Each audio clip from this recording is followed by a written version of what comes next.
Tentu kita pernah dengar peribahasa, gajah di pelupuk mata nggak kelihatan, tapi semut di seberang lautan bisa kita lihat.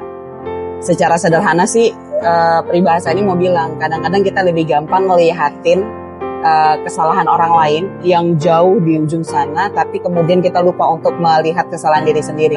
Kita gampang sekali mencari-cari kesalahan orang dengan segala apa yang terjadi dalam kehidupannya, lalu kemudian kita lupa bahwa kita ini juga punya masalah, kita ini punya persoalan, kita punya pergumulan yang juga butuh penanganan sendiri.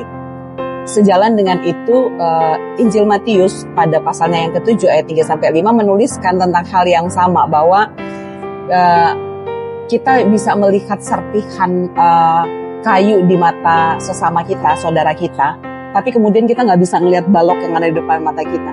Kita terlalu sibuk untuk ngurusin persoalan orang lain, pergumulan orang lain, tapi kemudian kita lupa untuk melihat bahwa kita juga punya persoalan dan pergumulan yang harus segera kita selesaikan.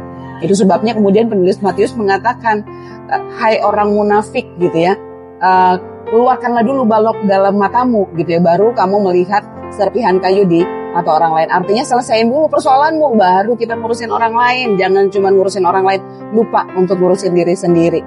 Nah, sahabat-sahabat yang terkasih, hal ini mau menasihatkan kepada kita bahwa dalam perjalanan kehidupan kita ini, kita nggak lepas dari yang namanya persoalan, dari yang namanya pergumulan, dari yang namanya penderitaan dan berbagai macam hal.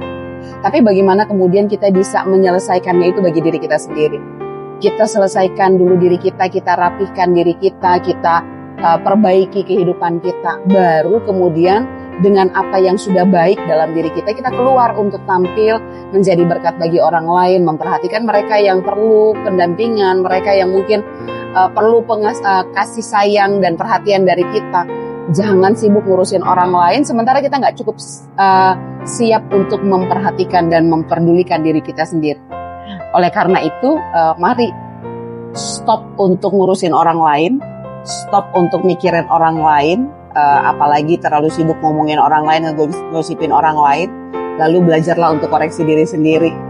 Ya, daripada kita sibuk ngurusin orang lain, mending makan gak sih?